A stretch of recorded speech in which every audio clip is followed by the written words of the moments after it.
Hey everyone, so this is probably going to be quite a short video this week because it's been really busy the past couple of weeks since the last video, and I haven't really got an awful lot of reading done, but I have finished Ghost by Alan Lightman, and I stuck with it, and once I get into it I really did enjoy it. As I say, at the start it kind of put me off a little bit because there was a lot of description about the mortuary and embalming and everything at the beginning, but once you get past that, the book, it was actually really good. It's one of those books that it's not going to give you a divisive answer or anything. You know, he sees some sort of ghost or something at the beginning of the book, and then the rest of the book kind of explores what happens as a result of that, both the effects on him, his workplace, the people that he knows, the people that he used to know.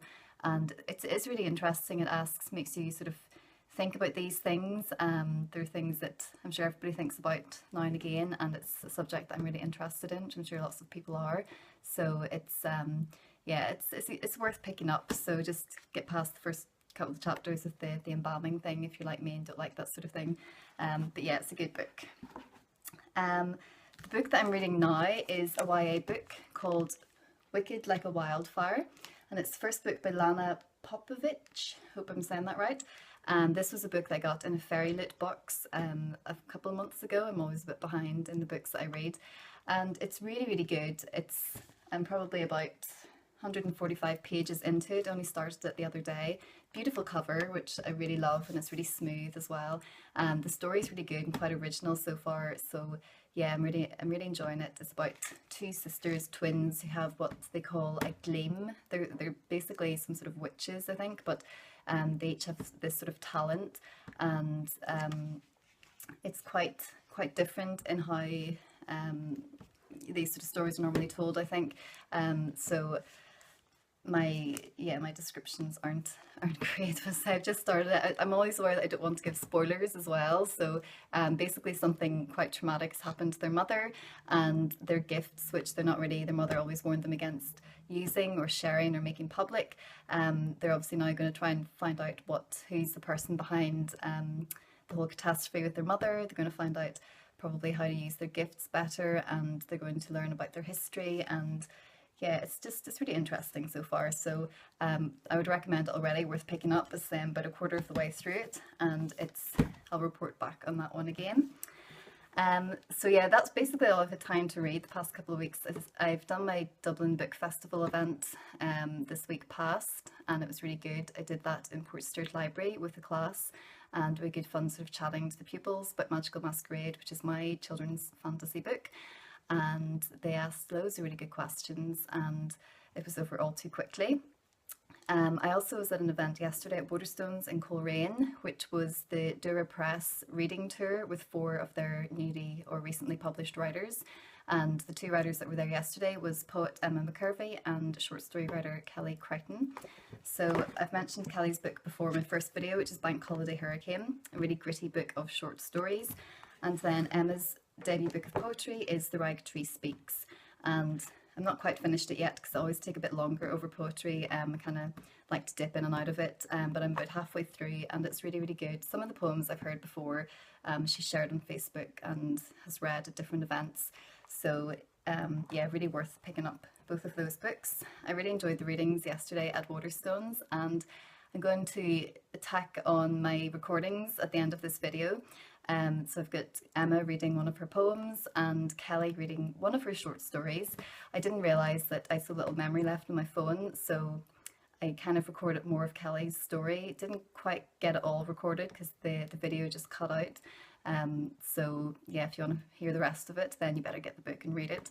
Unfortunately then, I don't really have very much more of Emma reading because I have no memory left, but hopefully you'll get a little flavour of what their work's like, and it might encourage you to pick up their books, because I would recommend both of them.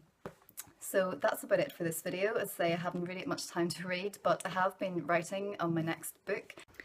So I've been having memory issues with recording on my iPhone, so I have a different background yet again. I just wanted to finish off the video. So basically I did read one other book in the past couple of weeks, quite a lengthy book actually, non-fiction, and I would love to share it with you, but I'm not going to share it with you at the moment because it would give a real clue to the kind of direction that my next novel is going to take. I have been writing again on my second novel.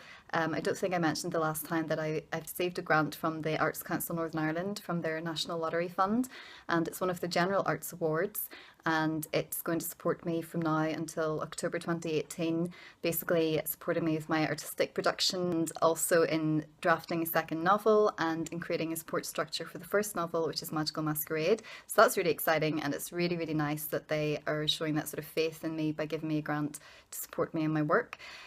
So I have been writing on book 2 and making headway into that, but the book that I was reading this week was definitely a bit of a eureka moment in terms of inspiration for where the story's going to go, and I don't really want to reveal that yet. So I did read another book, I kind of forgot about that.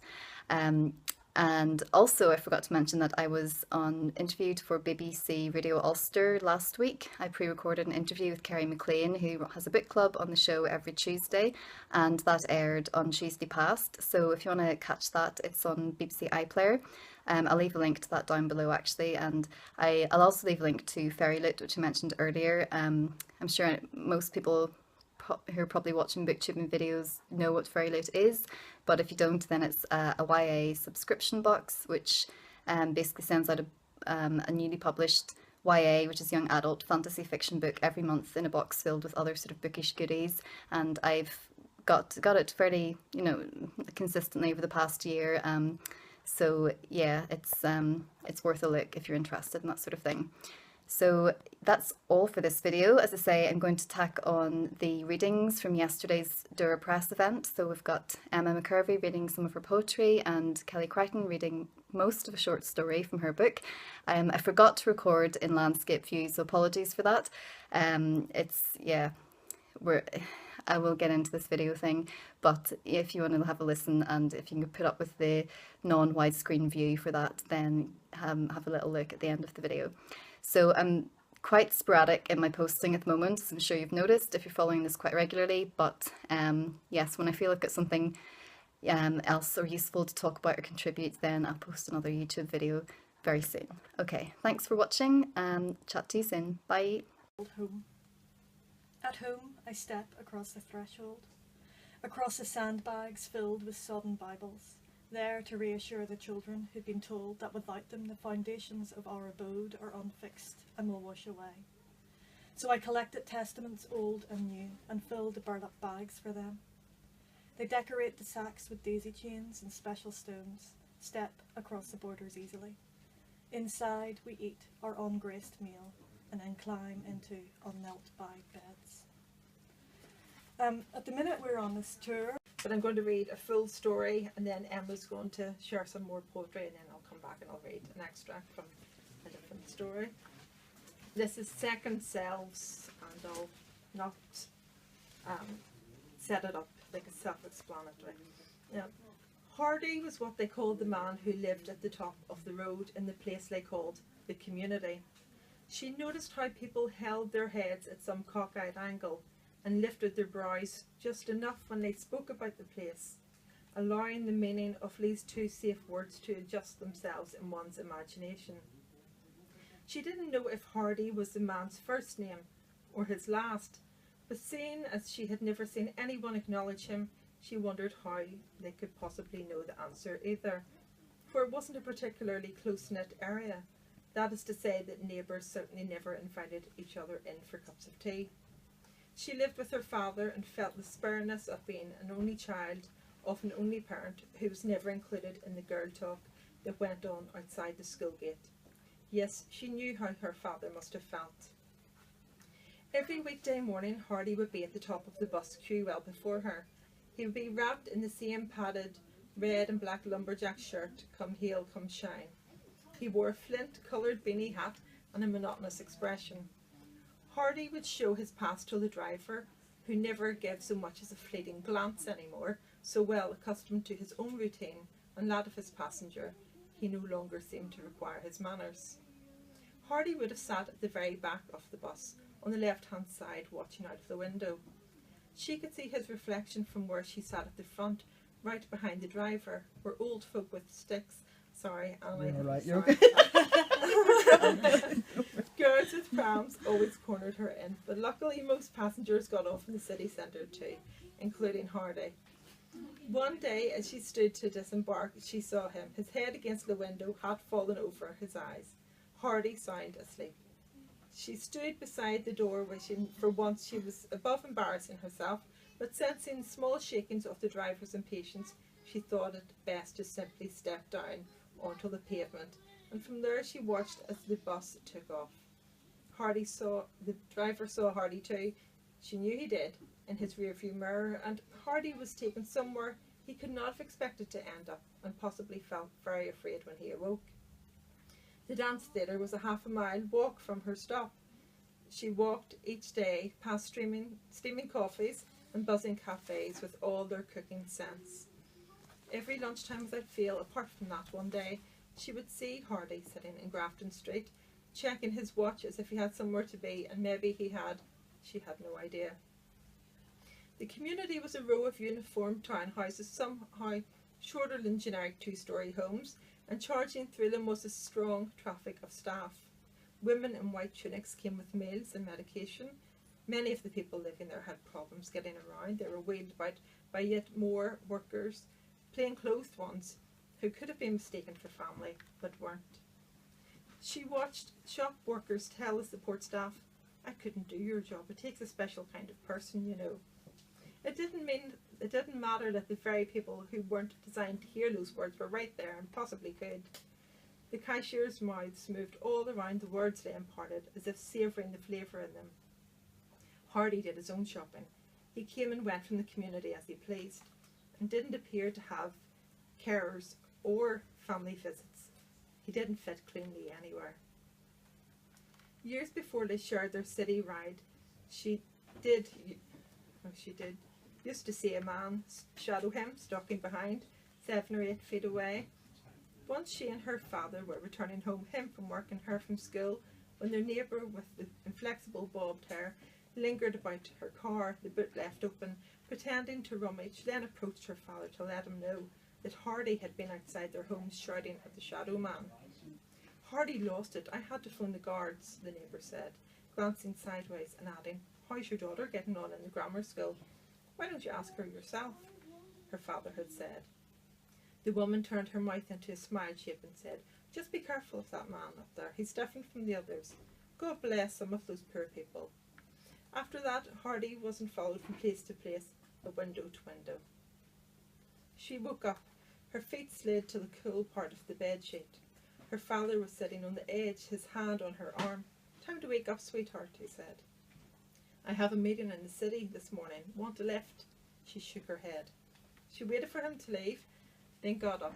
7:45 pulsed in green numbers on her alarm clock. Her father had let her sleep late. She washed through a tracksuit on and gathered into her hold-all some leggings and a leotard, a soap bag for her shower. In the kitchen, a note perched in the bowl in place of fruit. "Have a nice day, Miss Independent. Love you, Dad." She sipped a few mouthfuls of orange juice, then set off for the bus stop. Hardy was there, sure enough, looking at the corner of the street where the bus would emerge. He was pacing like usual. Fine red veins mapped his cheeks when she looked properly. Hardy was technically a middle-aged man, though she never thought of him as such. There was something boy-like in the energy that came off him, some scatting energy that made everyone else pretend to be busy. She was last in line, 3 people between them. The others weren't together, yet they ad-libbed into small talk. She had no interest in the topic, but she knew it was virtually teeny-tiny. And she was exempt from discussions about the weather and soap opera plotlines, and she liked herself for it. The sun was low in the sky. At the garden wall beside the stop, heads of red and white striped petunias bobbed like mini unpegged circus tents. She rubbed the silky petals between the pads of her fingers until the man beside her lifted his briefcase and moved forward. She turned and saw the bus was coming, plucked a petunia from its stem and put it into her pocket. They got on in single file. Flash of euros, passes, and the bus began its bulky bustle. Hardy in his seat, she in hers. Lint danced in the beam of light that shone through the glass. She stuck a finger out to shift the balance. Catching her bizarre and blameful reflection in the glass, she rested her hand on her knee. The bus stopped, people got on, beside them, under them, the city strung out. Hardy sat hatted head against paned glass. At the point he usually did, he stood, most of them did, and Hardy moved to the front, in jerking motions in tune to the stall and deflate of the vehicle.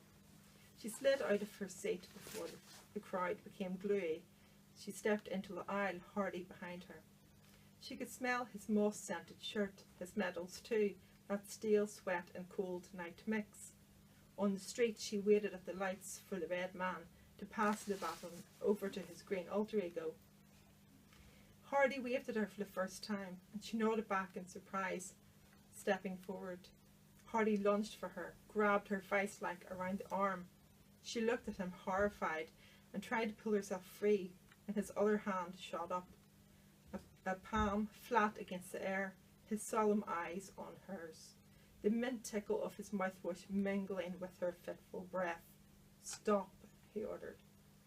Hardy pointed at a car with the hand that wasn't still around her arm. The driver looked back angrily over his shoulder at her as he sped off. Passers-by hesitated to watch them. The day froze. Releasing his hold, Hardy told her that the man had jumped the lights, his signing fingers resounding the words. He beat his horn, he signed. "Oh," she said in a voice she preferred not to use if she could get around it. It was small and garbled and made her stand out when she did not want to. You could have been hurt. She could have hugged Hardy, she thought, and she did until he tensed up and spelt her from him, and the onlookers dispersed into the street. "It's okay," Hardy shrugged. He tugged his beanie over his ears. "You sign?" her hands asked, surprised how his moved like wings. Had to learn in special school. She had been the only deaf girl in the mainstream. Her friends knew very little and never took her father up on his offer to find them lessons. She had become friends with her 50-something hearing assistant instead. How quiet, how still life had been before dance theatre. She nodded in her timorous way and beckoned at Hardy.